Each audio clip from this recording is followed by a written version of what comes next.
Ang nel kong mu chi la pa Ka sun lai gu bang dân chia Kam mai lam kal suang zia ding Nang kong mu chiang ken mu in Nom na da na thua khom di Dei pen chi bang nang kong te Sian mang yin na nang sung pan At thuk zon mun nuam lai ing Nang to om khom đến đi Na hút kong lê tê đi Ka lung gulian bel hi Ka sun mang zal mang na hi Nang hangin ham phai Tau pa tung lung dami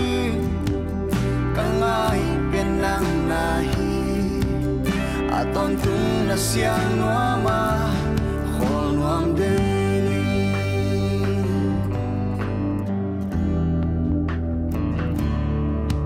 Nung leo tông na mo khum te Ka bil kha bang mo e Lia pa la mi za lai pan Ang koi ding chi bang nong te Sian mang lam bang pa khom đi Kut ki lên ma chang xuan ni Aton tung ka lung gu le Ka tum na ga nang na hi Nang to om khom đến đi Na khôi kong lê tê đi Ka lung gu lian bel hi Ka sun mang zal mang na hi Nang hangin ham phai Tau pa tung lung dami Ka ngai bên nang na hi Aton tung na siang noa ma Khom nuam đến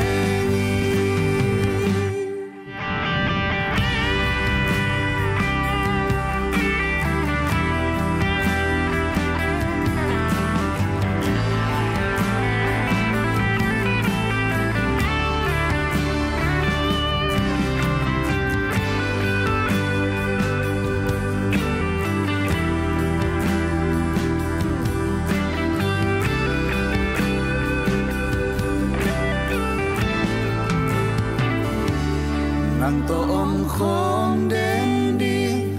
Na hút kong lê tê đi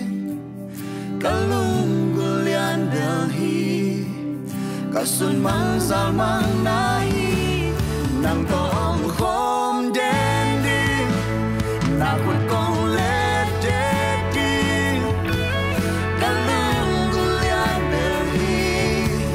Ka sun mang zal mang na hi Nang hangin ham phai Tau pa tung lung dami Ka ngai bên nang na hi Aton tung na siang noa ma Khol nuam đến ni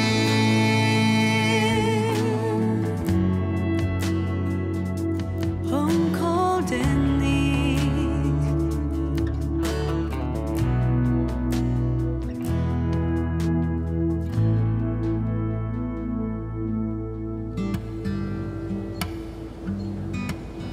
When the night has come and the land is dark and the moon is the only light we'll see. No, I won't be afraid. No, I won't be afraid. Just as long as you stand by me. So darling, darling, stand by me. Oh, won't you stand by me? Just as long as you stand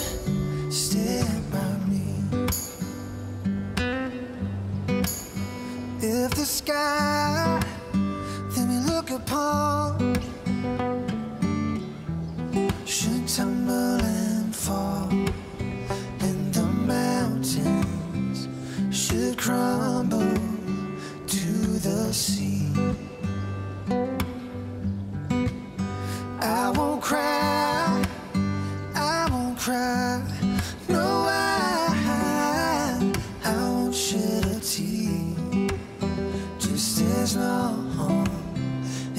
stand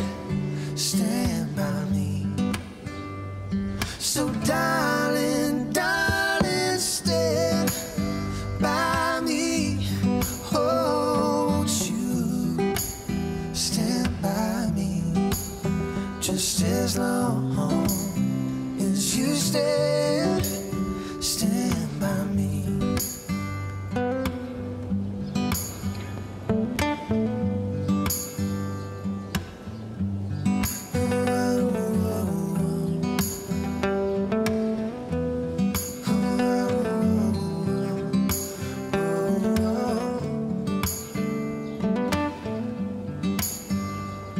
Whenever you're in trouble, won't you stand by me? Oh, won't you stand by me? Just as long as you stand by me. Oh, darling, just as long as you stand by me.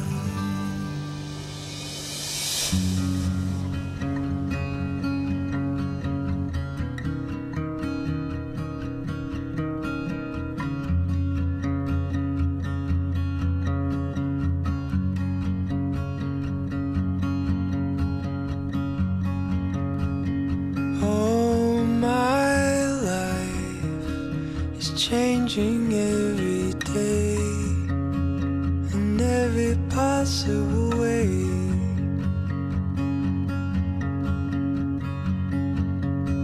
And all my dreams, it's never quite as it seems, never quite as it seems. I felt like this before, but now I'm feeling it even more, because it came from you.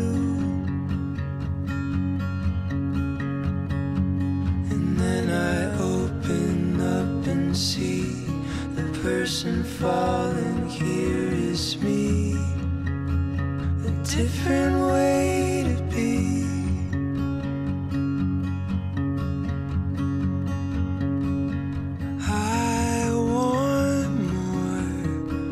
Impossible to ignore,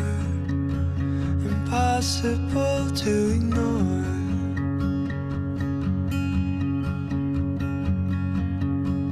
And they'll come true, impossible not to do, impossible not to do. And now I tell you openly, you have my heart, so don't hurt me. You're what I couldn't find, a totally amazing mind, so understanding and so kind. You're everything to me. Atunga kipanin amau polpan numele pasala polle oai jekin pasalin anule pa paisan dinga azi alendi kucin ani un sapung pat au hitadingu aci ci nasim di wahya kucin ni ahitake wa sapung hat ahisotau hi oai jekin patyan nagom samin khen ke hen cin adom hi pathai bungsum lekwa tang di akipan tang hutan ahi unkat sim lai ding kat sang in ni aho iso asep kim nawa dinga kipa man hoi ani siakun ugleu khatin apong dinga himale apu chianga ama kia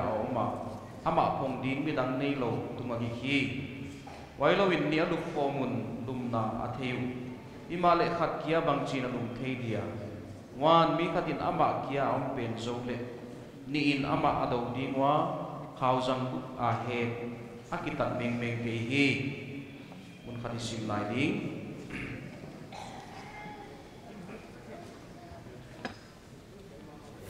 yai thuku ka thupi hi himale ken zo Chris le sap kwam te thu hi ka ken abang hile no laga kwa peu in ama aki it bangin azi it hen zima in lenga pasal za tak ding in pilwang hen to pa na tutak lai sian ko misim te tan che da hon ko zo sakta hen thum na i ding happy to pa pathian kathum na tiu nan ngai hiak saka mi hing ki sakpol na nang ma muanga ki gelte nakon tang tung sakina ya ki ten na sian tho program zang thi ta ding ato pa na hoi na nakon tan sak manin namin pa din nakia ki ba to ka hon ge do hi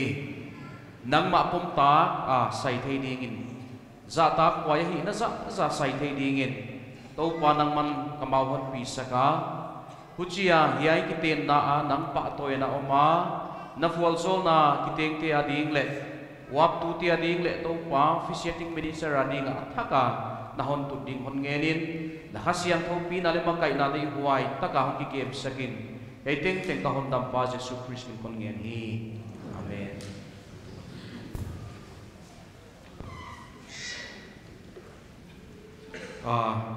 ipaidani na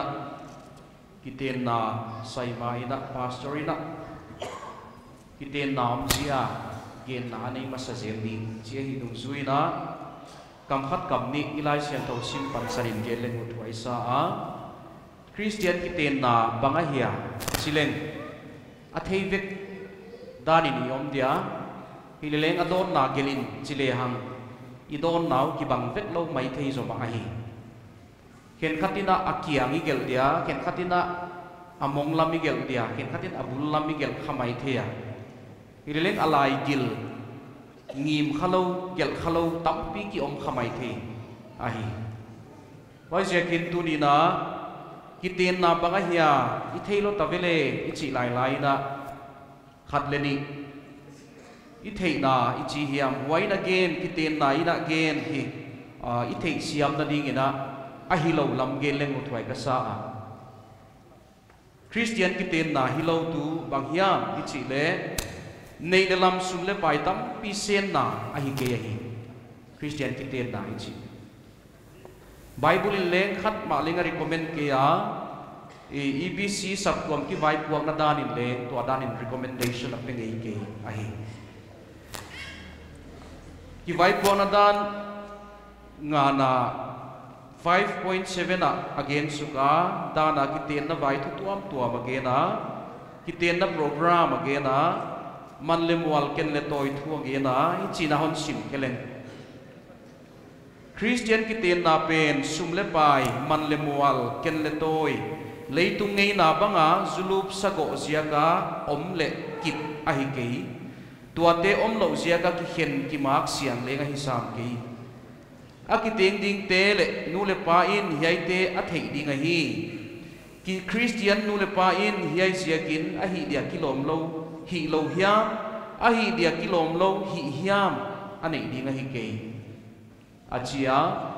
nei lelam sen oi na inkal ki toy ze na leiba sang ba neya kiten na ichi hi saptuamin koi ma recommend ngei lo ahia saptuam da na kiten zo ichi chianga I pau lam khen khat nei lelam sen na hi ki hi zo lo wa hi ichi kha zuwa wa hi I u lo mana hi saptuam isiat tut na hi saptuamin to ding recommendation pe ngei lo wa hi ani nai china chia ki cheina le sen na dana kiten na mi chin anei theina dingun tampi senga ki chei mun le mual zep ki khak ki pi ki lop le ne khom chi lo a hoi hi chin lo ding a hi chi ke ya a chin zo te le va he san na ding om ke ya a chin zo te zia ka a chin zo lo te le vangui na di om tuan ke ya ye ki kalai khat ve a hi zo lo te hi banga ki ngai niam na dik lo chi hiam bi na hi zo lo pen mi na hi zo pen en a hi zo lo na san igen chiang amau gen sian na izat pe le dik tuan lo a hi mo khak le mo lop na program atuama bola mi pi sap khom le ange ya hi ke hi mâu nei pan a mâu nu ki china ding le zumbu chi te sen sak ding chi le a hi ke hi satwa mina chiang ina agena sum teng khat le seng lo wa chi je leng chu zuwa wa hi khadinga hima le leiba sang ba nei na ding zen le i nei lo tan tana panga haksa sataka kiten na sai ding chi hi satwa min chi ngai lo hi chi kha tuni na ka gen khenwa mai wai hi to ki ton tonin bangzia ka huchidana ki hi khana khiam i chi le a hoi lamin en leng tu ikipa lua chia ka hi ikipa lua chiang ina inei lo tan tan leng isenga ikiloma hoi lo telahi hilele ihi zo keile zum na dinga om ke ya chituam ngam na apoi mo a twilight te kianga ceremony gen chiang in chituam ngam twilight ichi zela adik takina in kwan viale vai sai na leng Christian wai taka chituam ngam na hi society na poi mo wai zegin chituam ngam le hang kwa man sumisen lo sia ka ilop lo sia ka ong god di le om het lo di hi hileleng mi hon chi di teng khoi khwal luat chia kina patian hon chi di pen sanga mi hingla met na len luat chia kina ising kha kha a puak ki kwan kha kha chi thua hi hileleng a seng zo te ki pa pi huai ma ka sa ken tu sen di ma hi a anei zo wale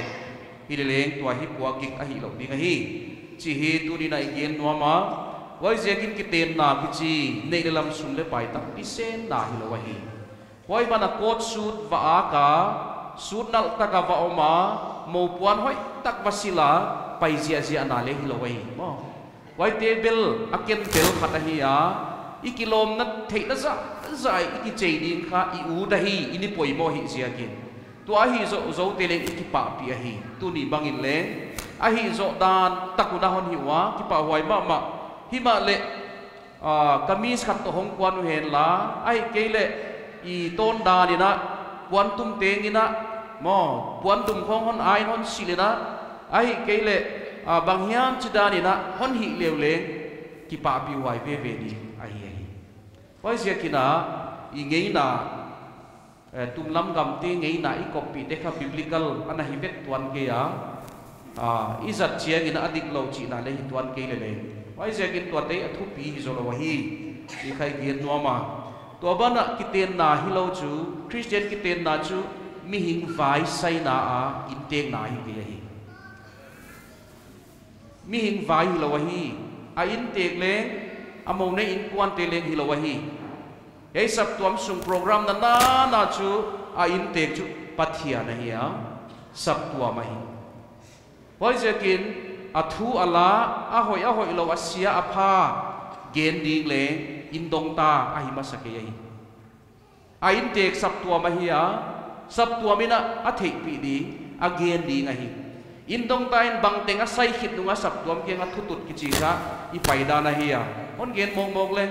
all mo luat je kina nu pa ki balding a ki sama ma e upapa to bialu pa to ka vadian tha wale hong ki fel sang nau chia in dong tai le bang ma gen nai ki hun na chi kare ella wai in dong ta vai bunga tun ma a kiten na hum bit kiso aki balding pen tuam dam kiso biblical takin endek leng chu kiten na chi sak tuam in tek na ai wai jekin athu top gen na chu sak tuam a hi a in kwan le mi malwai hi lo hi chi hi tu ni dei gen no ma hi wai zekin a hi lama gel leng sap tuam in tek na hi a pathian na a hi pathian patahi a agel dana oma agel bang asai na a hi wai pathian ina ana patdana na gel dana chu lumele pasal ki ten na a hi tulaya hai bang le hin chet ngai di tai ni nu pa khadina atanu nu ai kele atapapa atau hong piang det kha agender banga ka thei nai ke hong let chianga ama decide in ka ko yu chivial ve tela gender na san le ki wai tai ve hotel ilileng lai siang thogen kiten na chu numei khat le pasal khat kiten na hiya ilileng numei khat pe pasal khat pe kiten na le Christian kiten nai ke ya piang thak dik tak Jesus Christ lal de hondam pa sanga Chris inteng na le vai hom na in kwan bolute ki pumpiang na commitment ne ya kiten na hi elaborate manloi manina wai bana pasal vai hom na in sunga hi Christian quality Jesus Christ lu tanga ne ya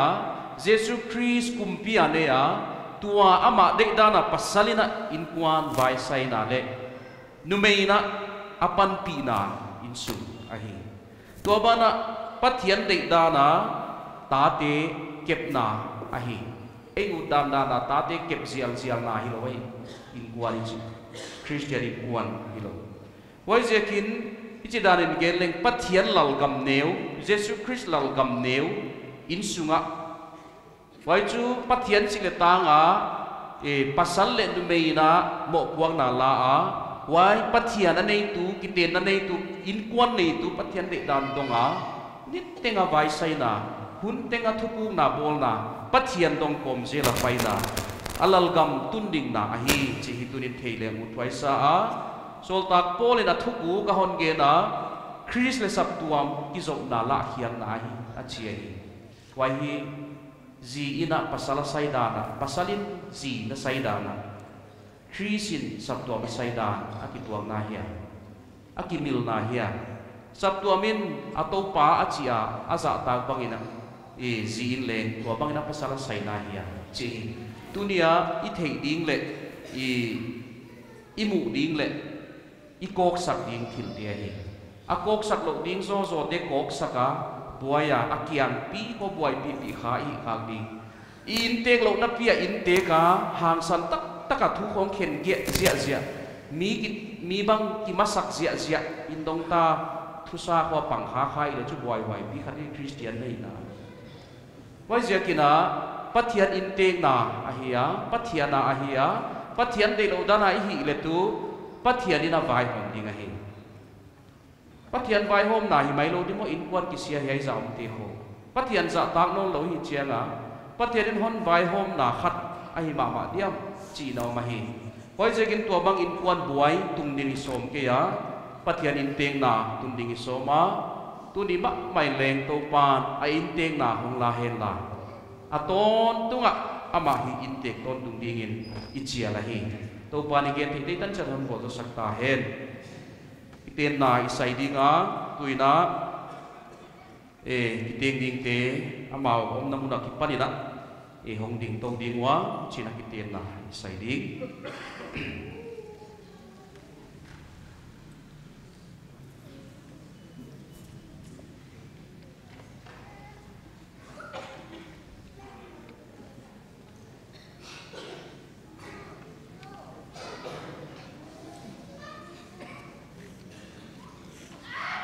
tuina nupa om ding na hitawa tua nupa hi nai na tanbo hi pa na le dum na ahon tun dinga tua to ki gunin mo kwa na le hon tun ding hi nupa hi na pen ki in na ki thei siam to na tu ki nga hi hadiakin to pa na in na wa ama na ki pian so na wa hi se ma hi wai jakit kiten na pathian se pathiana ahi bangina ama makai na pina le kwal zo na nge ni na thum na ini ding kiten na nei tu bol tu le ei tek pa pathian thu pi na hon pen ke ki pa tu ka hon gen masa wai ka hi khem pe unang ma dei da na hi di na sem di na hon te hi bangina to pa he kiten na unau te mang min nun val tele niang hoi siam te kiten na program tuma ma kiten na sai ding ka hitak manon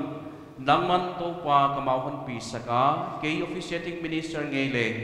nang ma de dan siang thole pom ta za ta kwai ta ka sai thi dingin na khainon thua min la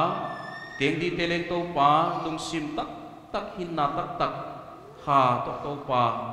nang ma pom ta ki dinga ki chiam na te ne pum khat suwa na bol thei ding ina amau te le na om pi na khaum pi na ka hon nge na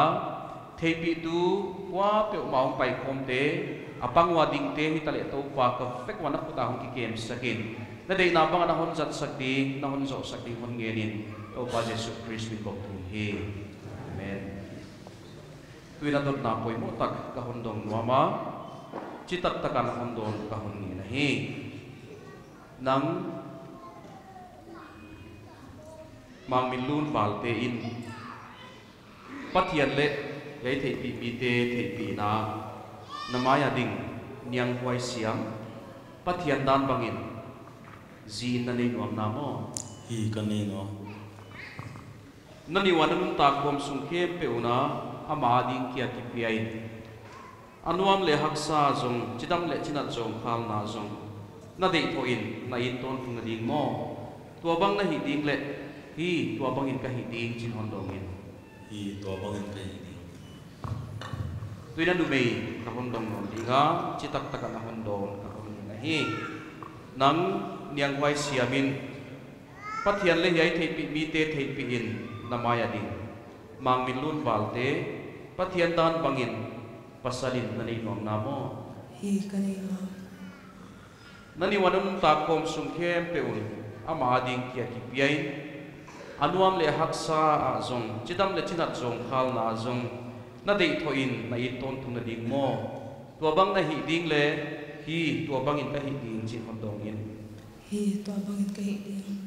to pan pina tang hen la tuina na khut tak lang hung ki le na thu chiam chiam ding in ka hum ni na hi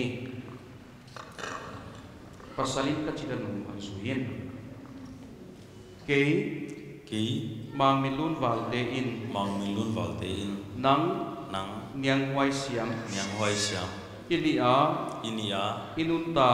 inun ta hom sung teng khom sum teng dei thole dei tho le i ton tung ding le i ton tung ding le pathian dan banga pathian dan banga om khom om khom ton tung ding in ton tung ding tu in tu in kalei tung kali tung nei le lam to nei le lam to zi in zi in kon nei hi kon nei hi tua banga to banga om ton tung ding in om ton tung ding in kamuan huai di lamon hoi di chi thu chi thu kon chiam hi kon chiam hi nu mei le ka chinan nun kon suin ke ke niang huai siamin niang hoi siamin nang nang mang min lun wal te mang min lun wal te ini a inni a inun ta inun ta khom sung teng khom sung teng dei tho le de tho le i ton tung ding le i ton tung ding le pathian dan banga pathian dan banga om khom om khom ton tung ding in ton tung ding in tu in tu in kalei tung kalei tung nei le lam to nek le lam to pasalin pasalin pon nei hi kon nei hi tua banga tua banga om ton tung ding in om ton tung ding in kamuan huai di kamuan huai di chi thu chi thu kon chiam hi kon jam hi tuina mang min lun wal te na thu chiam an amon huai na chi tak na le na lei tung nei le lam to niang huai siam na ki ten pi chi chiam te na sung bu kun sakin la na thu chiam kim sakin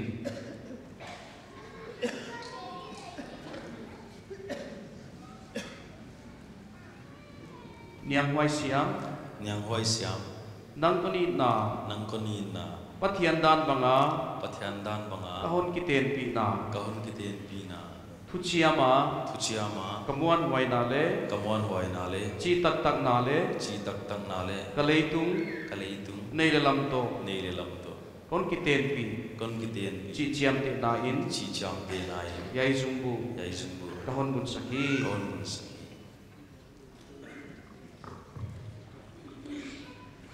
niang huai siam nang le na thu chiam an amon huai na chi tak na le na lei tung nei le lam to mang min lun wal te na ki ten pi chi chiam te na sung bu bun saki la na thu chiam kip sakin mang min lun wal te mang min lun wal te nang ko ni na nang kon ni na pathian dan banga pathian dan banga kon ki ten pi na kon ki ten pi na thu chiama thu chiama kamuan huai na le kamuan huai na le chi tak tak na le chi tak tak na le kalei tung kalei tung nei le lam to nek le lam to kon ki ten pi kon ki ten pi chi chiam te na in chi jam te na yin yai sung bu lai sung kahon bun sahi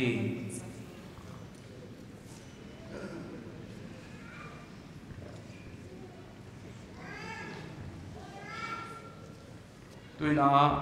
unau te pum khat so na wang ti manin mi pi ten leng amau te hi pum khat so nai puan zo chianga amen chia angai thei bang pe na on amen ding in ka hon chi la hi na put ta ka mong kin wale tuin mang milun wal te le niang wai siamin pathian le thei pi mi te thei pi a pathian dan banga kite na thu chiam na chiam khom tak ziatun pathian se bang le kam sung dan zuin tua kipan sinan khen ma sia nu pa pum khat na hi tau chi pa to kha sia ko to min ka buang hi wai zekin pathian ina gom sa mi hingin khen ke hen to pan tu pina tang ta hen wal zol na ngeri ni thu mu da ang ku din su ding na ka ni na hi amaute wal zol na te sak na yai na ina mi chi chia dinga thum na ki ka hon nei ding kiten na bol pa pathian na sap tuam le ka hon dam pau ka to pau Jesus Christ ki zop na lak tu dinga na bel se yai kiten na thupi ka sawa ko lel takten to pa tua ki zop na thupi le lam dang ching kheding lak kheding ka hi mai zen to pa he ham phan na hon pian manin thupi na hon pia in to pa na kiang ki pa thu ka hon gen wa hi nang ma mina to pa mang milun wal te le niang hoi siam kiten na pum khat suana ka puan to ki tonin na fual zol na tuma mai na tungwa hon tunin la atop tonga nang ma ading amuan huaya athuchia amuan huaya Christian in puan bol na amuan huaya nang ma vansat man phatak nu pa nuam sa hiton tung dingin na fual zol na kining ching amau tia dingin ka hon nget sa kahi to pa na it na lak kheding nang man na hon khwal na hon kep na thupi ba ma ki ngai niam na tel ngai dam na tel tua in na ina na sak tuam na hon it na hon ke tua banga to pa mang minun valte na azi ita ke ma khwala huma to pa pi to tung thei dingen na om pi na na fual zo na kining chingam an ka hon nget sa ka hi athu chiam ni khat ma hun khat ma second khat ma leng to pa je phit san ngei lo ding ina nang man tua muan huai na le ginom nain to pa thua min ma ka illa na khasiang thoin ma kai to tungin chin to pa na kiam ka hon nget sa ka hi niang huai siam min leng to pa o na hon za ta na za apasal tunga lang sak thei dingen nang ma maya ki ngai niam na za to pa apasal maya lang sak thei dingen tua banging tu hin kwa man pha to hin kwa sang thei dingen pasala dinga ji hoi le muan huai ta te hon nei cheu leng to pa nu hoi le muan huai hi a in sum nu lo ching tak mai hi dingen na fual zo na hoi pen niang huai se mari ka hon nget sa ka hi agila kalo ki panin to pa gilaga ko tan ta te tu son te mu thei dingen na fual zo na nang man pia in la huchia amawa ki pana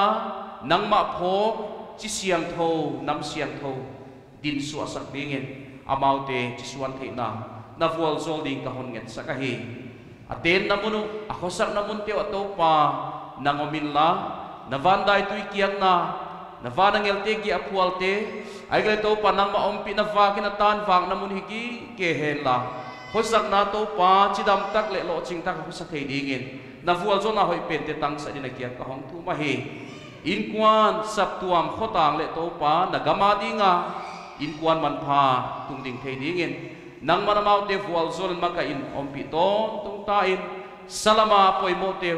taksa a poimo te lungsima poimo te khalama poimo te to pa ahun nang man pia nu sengei lo ding to pa na he pina ka hon nget sa ka hi nang ma hon phoki kia to pa no walong banga to pa he ko vel siat na la ka le abit le to pa amuan huai Christian kuan man phatak bol ke thei dingin na happy na na fual zo na kining chingin amaute ompi in na chin na tu ani bangin tang sak ton tung tai chin to pa na fual zo na hoi pen ka hon get sa ka hi tui ni papa thian ni na tapa Jesu Christ ne tina le akhasian tho wal zona le makai na ompi na tule tang tori na wahi ton tung ta hen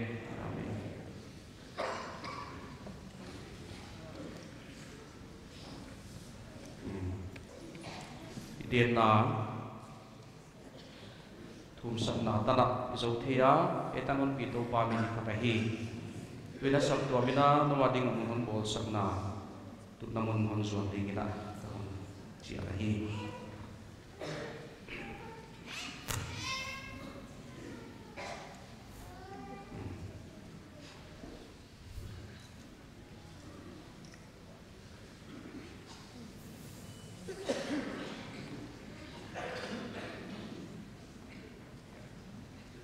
kita na certificate piakian na ilayuta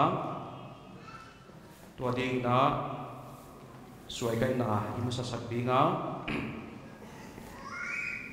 IBC sabtuam umpi ina ahon te pinale wi hai kita na no wadinga leng dam sunga dinga nalet ki dingu anwa mahaksa a hon te pi tuani hat tu higi ge dingina Cina certificate ang kipedega tua dingina suai kai na ang dingin pasal le may tahon sang masa ahi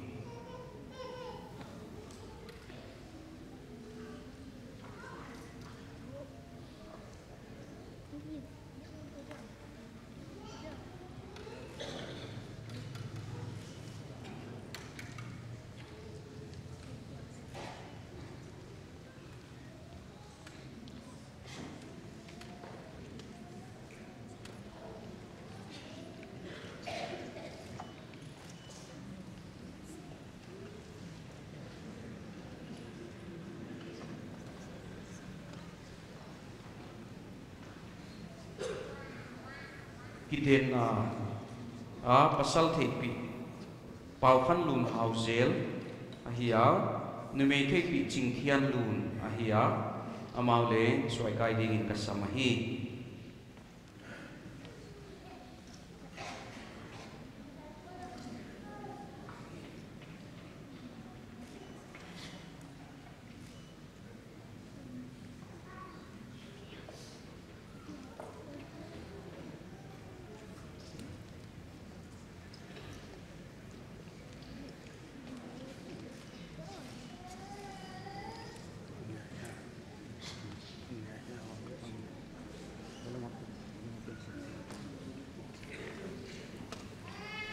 Simkian na tahun ini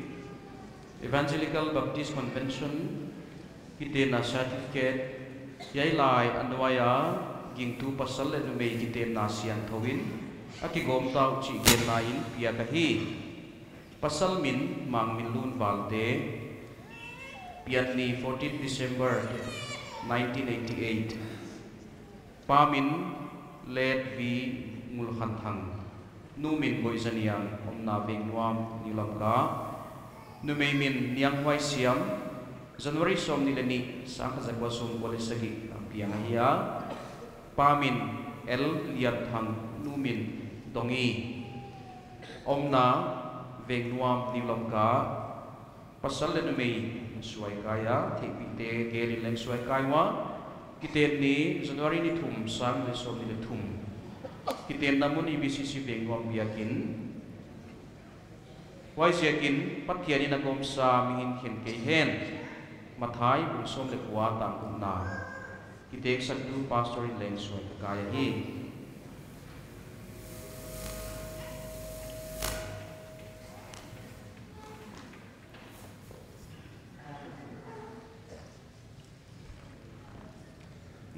patian sabtuam siletang ina yai tim na certificate kahun biyahi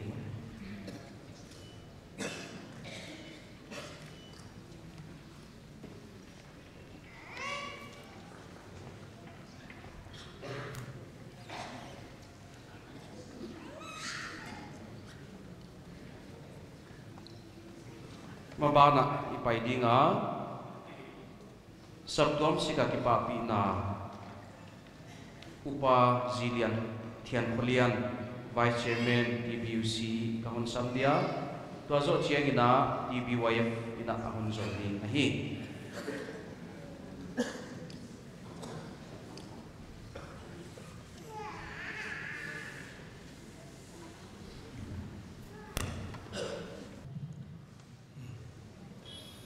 Jimpa,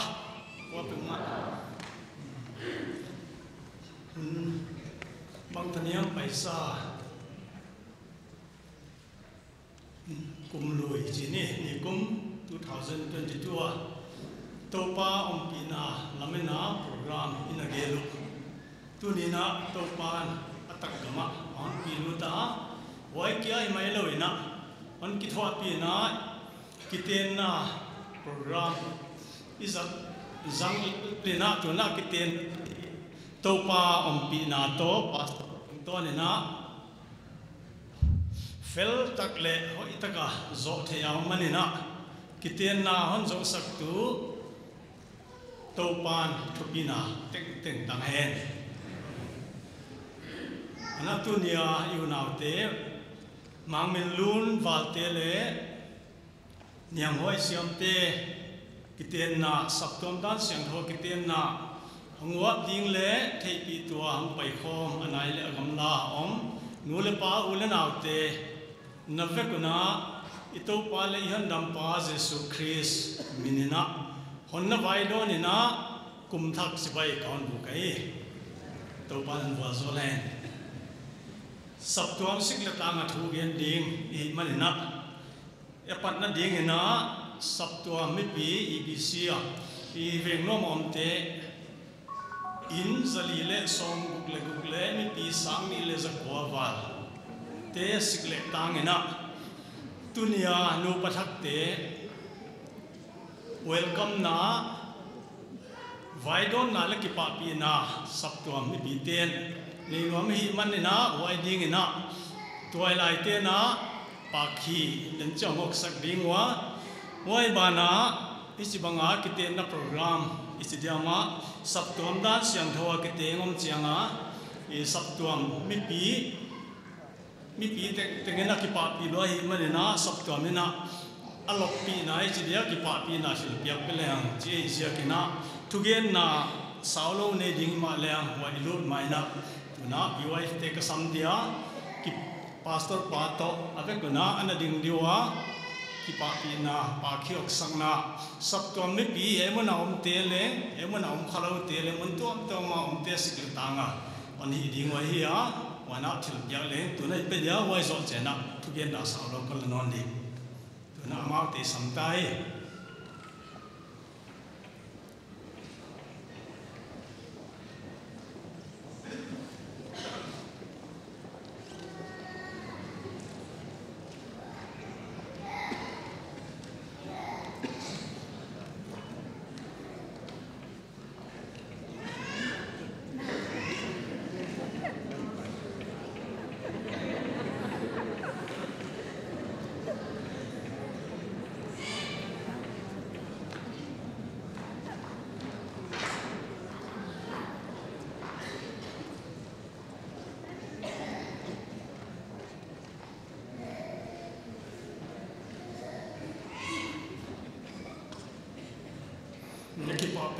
Pawaya sabto tena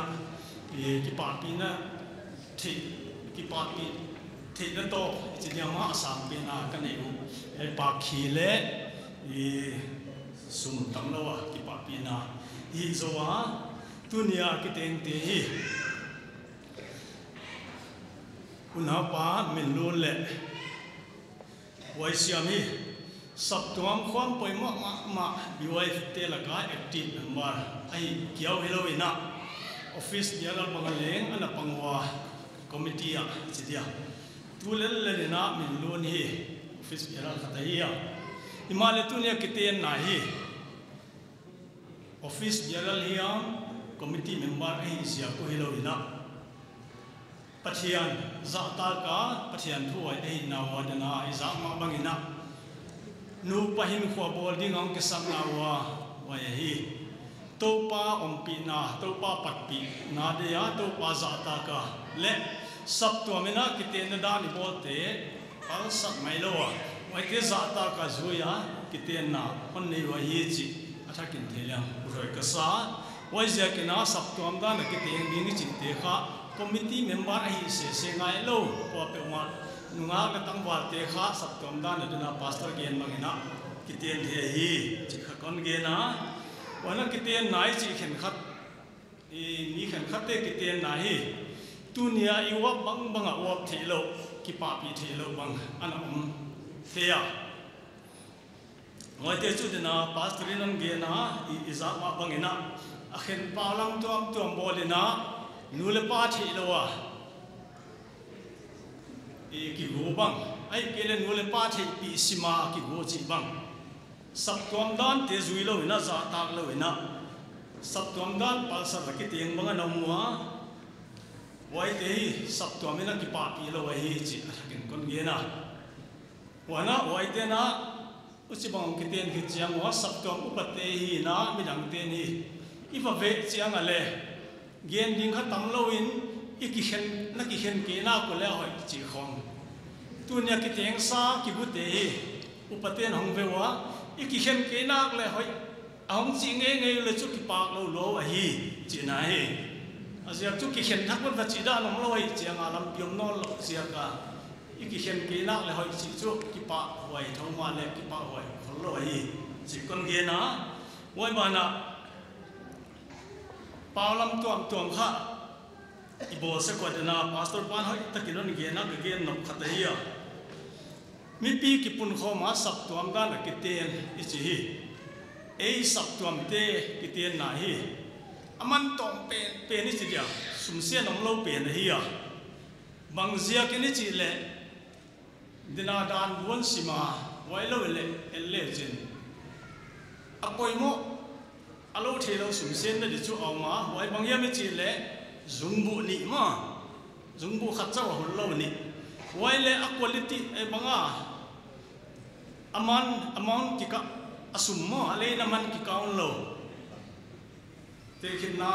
zungbu han toy kha pastorin no wa zo ki ten na ta ke chi lo atoy bang upom mai wai zia ka nei lo pe ni le teng khat man teng som man za khat man toy le ki teng ni mai mo how te na asing asim ale atoy le pastor pan kha ke power in zolo chi the lo mo saptom dana wai zia ka saptom dana ki te ni chi sum tam be lo chi khong chu paulam mai hi a ko ma ina e hu chi bang te gen ke le ang saptom min sia sak na mai di na chi kha kon gen be no ma wana zungbu mani chi kha tam lo chi ka le ni thi ai na hi tu nia nuwa tang wa te bang in ji na ba gu ko le ji gu man chia au lo pi na ba gu ko ya lo pia u lo pi ton pi na pia a gu man no liao sak lai du ma wai ja ka wai ji gu man na liao di tang na zungbu le wala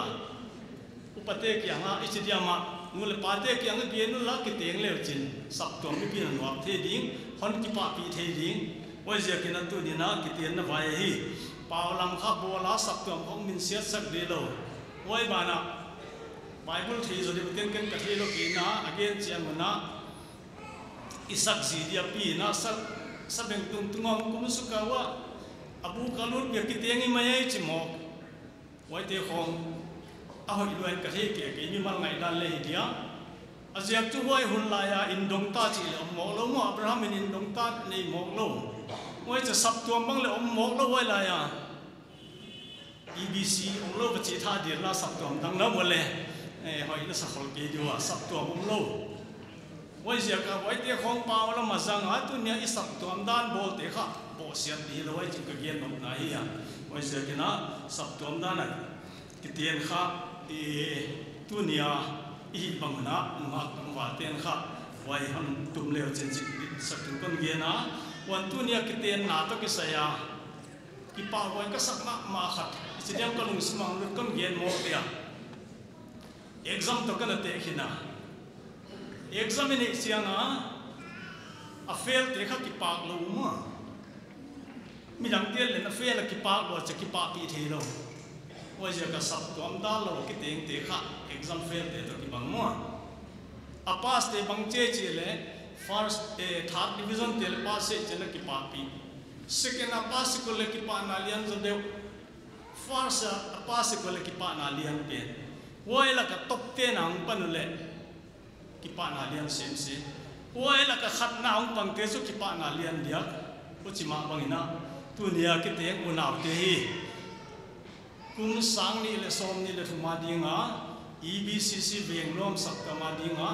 kiteng ma sa pen number 1 ai sia kuna ki pa na lian dia ga hi chi khat kam gen wa ma wai sia ki na kum sang ni le som ni le thumi tuai lai te na han pan ha hina we chi na sak ton ten ki pa pi loi na de na i chi hi tok tom de bang ong ki hi ai ya wai sia ki na abuli pat ha ile kim khat so sa pen na chiu hi wana mi ti ten manga lang khang a chiu hi vai te na zatra chiwa wai bangena abul pan hoi chena abana kha tuwa nuwa tang wa ten kha nam su chapu kilamena hi chikon ge na wai bana unaute kiten na hi to pan wa zon he la nu pai nu kon zat na di muwa to pa pi na tangena tule tale tu te ne na Patiana dinga misap tak suang ke tu nule pang leu chi di sak thu ge na esan kaun kon jo di pe pa ke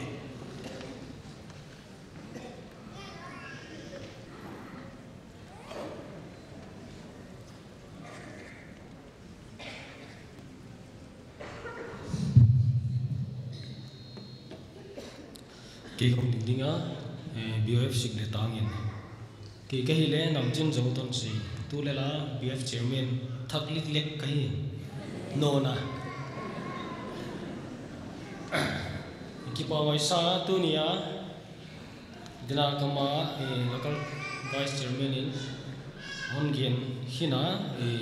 tu nia ki teng ti bangza hiam details to ki sai himale gelan lo thilo o mai manin vai ken leng to te control se le mom phali na hi chi kon gen mo sai tu nia he muna iting te le hu tu pa mang milun wal te le hu tu nu nia hoi siam te hi ahiwa ila gen taw bang in amau gel hi committee member leng ahiwa lapol member leng active member ahiwa wana lapol halloween worship team leng telu uchilowin hu tu pa mang milun wal te hi ni kuma hi group leaders ahia tu kuma hi committee member thak lek votel lo zan in charge ki betu ni khat committee member hi chat ai je details dewin kahon gen dinga combination kha hoi chima ma ka sa si kon gen phot dinga heu tu nu nia hoi siam kha tu ni ai to kitana kha committee member hi na be chat ai Kuci kom kala heu tu pa ma minu wal te kha tu ne ke pan committee member hi na kha ki pan thak lik lek ye wai kom kala hi amang nu pa kala chi pa leng ki thei siam tam yom ni mo wai tan hi amau to ke sai hi details on gen te hi le na tu na yai mu na heu tu tiom ki sap tom tan siang thu ngai na pathian thei pia ki tien na an ni na hiตัวลายโปเล้งฮีเละตัวลายที่หลักเล้งฮีคนป่าตัวขมามาไอ้มันนินฮีตัวลายโปเล้งกี่ป่าเป็นมาพาโลกิมนำมาฮีจีกับวัววันนักกี่ป่าปีทูกับเกนวยมาบ้านองค์กลส่วนนั่นดิ่งวัวเล้งอ่ะดิ่งวัวเล้งฮีปะเทียนองปีนาเล็ปีนาโตองค์กลส่วนเห็นล้านนูปากอีตักไม่กี่ไงตักไม่องฮีวัวคริสเตียนอินกวนมวนไว้ตักไม่ฮันส่วนเขียกว่ากุจิอาปะเทียนฟัวซอนตั้งอันนี่เลตากซอนนายตาเฮโนตาเลนาวเก็บนายตาเฮโนไอ้เกเลนูเลปากนูเลสังกัมเตกาไลเทโนตเตียเลงีฟัวซอนตุนตัวองฮีวะบางกิมกัลส่วนนะวะฮีปะเทียนนองเป็นมักกะยาลำจังมาฟังอามุยงิลดินีปะเทียนฟัวซอนเลจีดีสักตัวเลเทนกะฮอนเงินวย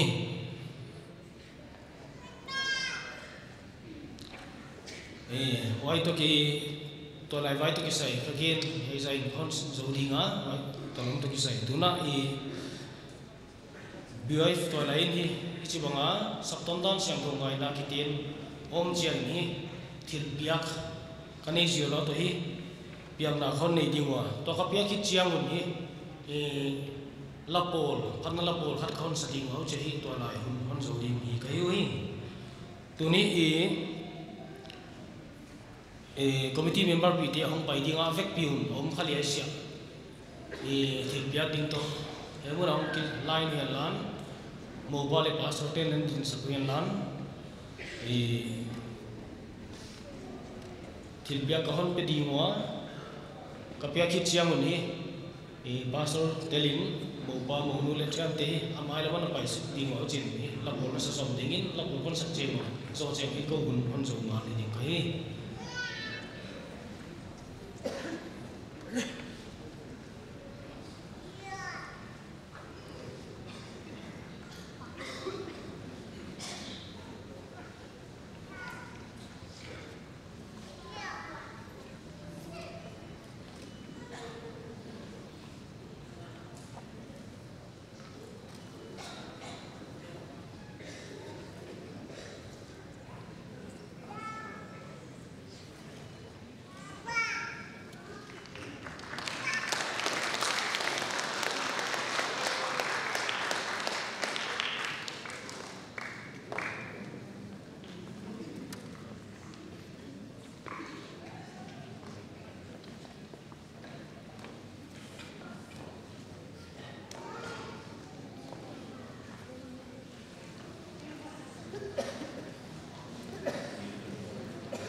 abana ipai dinga monein kwan lam te na hun ngenwa hun khat ipeli mau isamahi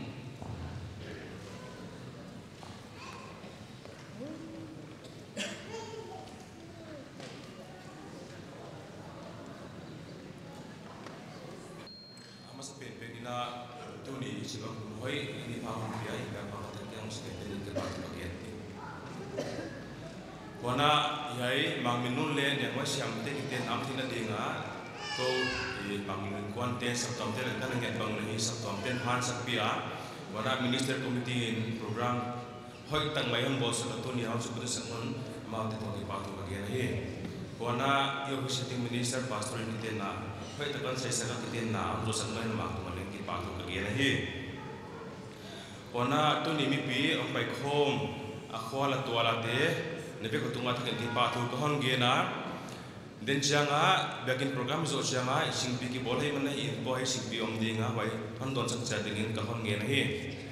wana ka ki pa nau hon hong bukim thei sem na ding na hi tu na hi he ta na program beilo hi a sim te na hi da khata molon program ni som phei man na hi yai program hungap sak ding na ya thakin ngai na thakin ka hon chiala ka ki pa na hong ji sak din ko hon ge na hi wana simte na ni tak lam program tu saya anik na lengki bol hi mai nei hoi le hongap sak ding na hi takin mai tan thot cha hi ka ten kon soli ki pa ke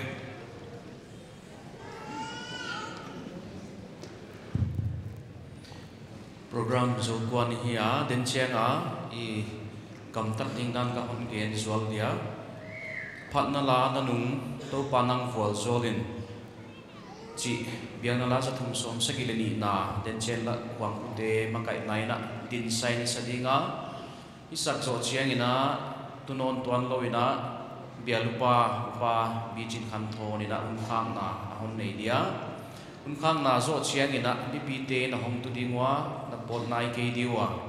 ko ki teng te officiating minister to ka hom pot dingwa limlang namuna lim ilai na pastor dalim kilang na zo chiang ina mone in kwan lam te la vai pangkim asai ta ding wa hi to dana hi a uchi komin tu ni ai ki pa na le intek te ichi se ka sap tuam khai ai muna inte ka hi a wai zekin mone in kwan lam te hi ta le amon wa lam te hi ta le thei sang ani hi komina yai ki ten na a ana bul tum ma nule pate hi kahon ding san wama I pasal adi nga anu apian nanu nu ko isaniang le ain pi pa ding le apa ina honna honna moliam santa hi lain in kuante pupit takina tate khanga omwa au pa bigin than lian ding dinga wai chiang ina monwa lamte anu le pa pathang le dongi le hong ding le ma pipi lam le hong au hen la amau te hi tu dia kiteng te adinga du le pa te u te hi wa hi ki pa pi ma hi na tu le kichibai nuai chi kha covid huna kipan aom non khol ke ya hoile ki sa sim chiat ta le hi mai the kichibai dia na ki do jejen chi te le ki som non lo ahia uchi komina effect pina chibai buk le hang akil alomina chile hang uthwai sa I tunia ki tengte ivol solna hidingina ki pa pina hidingina khutak lam bili dinga china ki pa pina chibai asen the te dinga kha len tang ma dia hi akitonin hi ole to panhun vol sol hen ki pa pi wa hi Ivekina iding dia to pa phatna lahi pathian mina amau te ivol zolna lahi la ina I khum ding hi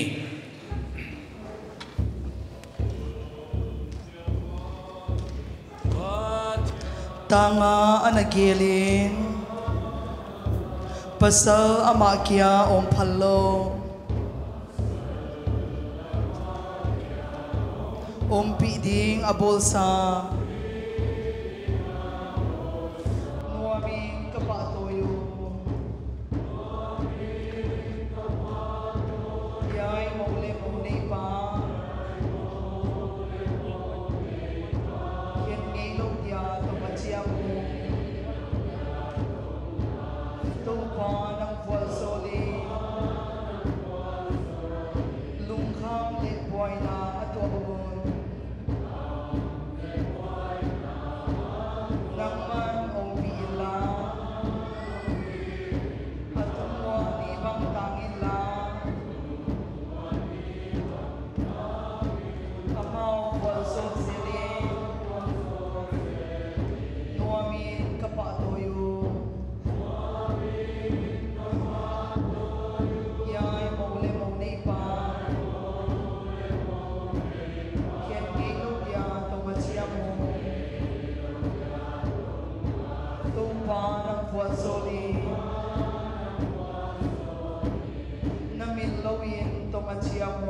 lâu tia tông chia khu kile in na kui ni ni nuami kapatoyo ya ni mo nei pa kien ngi lâu tia tông chia mu tum pa lang tuan soli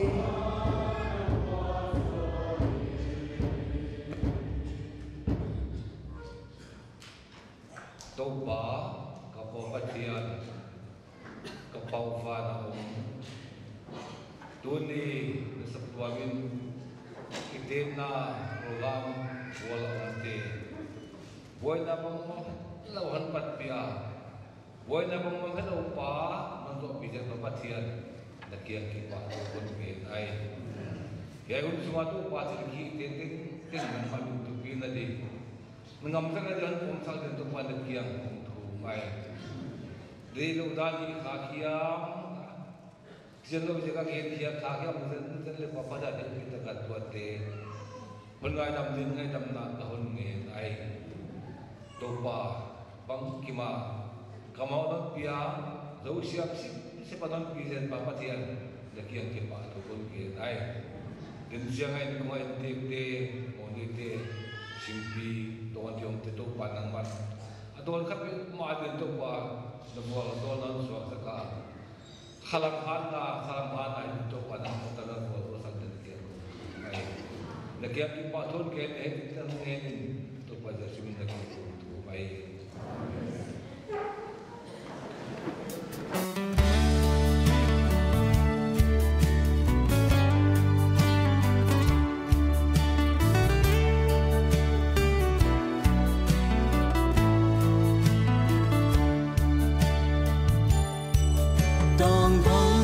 sungi pen ngai pen chi bang ka te nam to tom no gua bang hin khom sungin an bang ki danin inun nam yo pham lo tang bang dam den bia siam hi khang bang khen na sim thu le lo lung to thao bang người không về đi cả lẽ mà hun tên sông xian xiang ngày nâu nắng to nhiều ngày kiên kia đi xian xiang nắng bé khi chia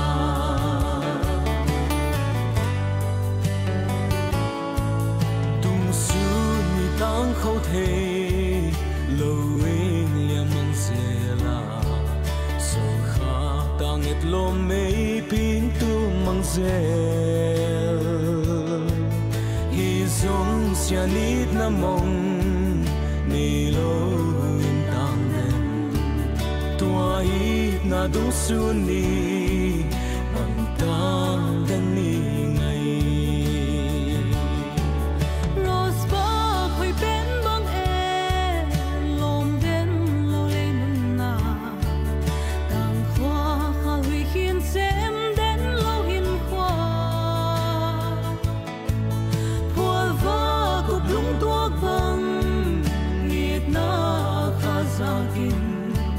cốp lai hay khóc quốc sinh bằng giông không nhiều đi bằng khen nó sim thư lê lâu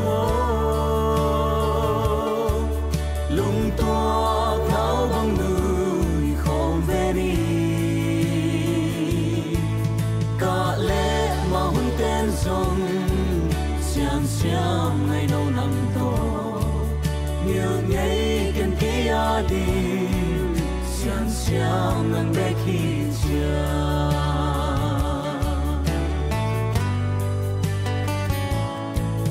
xiang xiang ngày nâu tốt ta bằng đâm ai không thể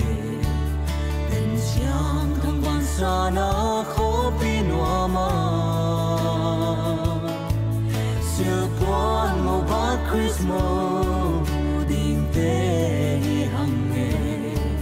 tua hun hai bang ngak na nop na cham pan ta ni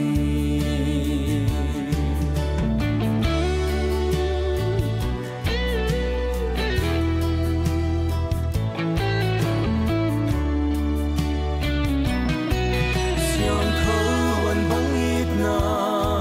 sian mang lung tuk tun na in quan lung tuak din van to let ki hong mu thấy le mu thấy lâu và gió na tăng in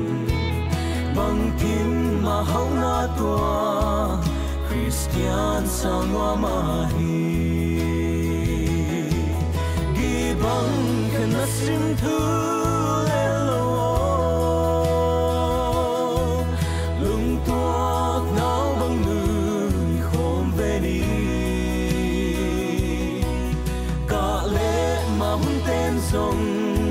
xian xiang ngày nâu nắng to nhiều ngày cần kế đi